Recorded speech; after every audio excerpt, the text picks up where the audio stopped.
ating kalikasan ay napabayaan. Sino nga ba ang may kasalanan? Sleepless Beats. Tayo bang normal na mga tao o yung mga namumuno? Mahihirap ba o mga mayayaman? Pero pare-pareho lang naman tayong mga tao. Bakit di tayo magtulungan?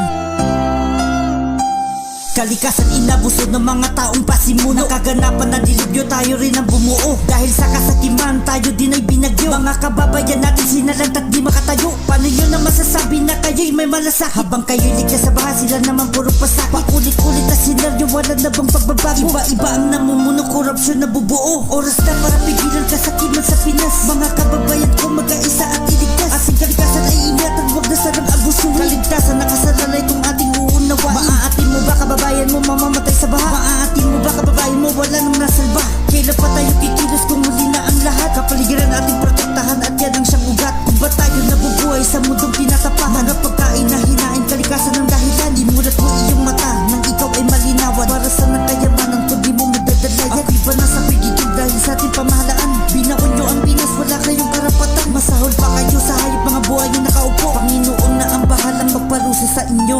Parang wala nang pagbabago, diba? Ganun pa rin. Yung sitwasyon mahirap. Yung batas para sa mayaman lang. Parang nakakalungkot lang isipin kasi magpapasko na. Ayun, ganun pa rin.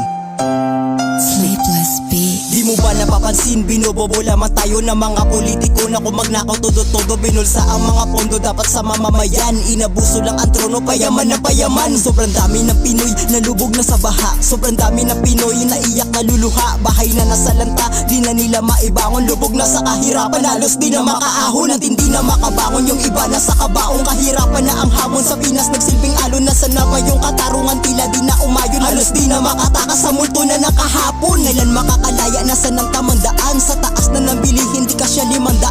Paano susolusyonan? Lagi na lang ganito, kahirapan sa Pinas. Kailan mababago to? Mga nakaupo na sa taas, mga ungas na to. Yung iba walang makain sa parating na Pasko.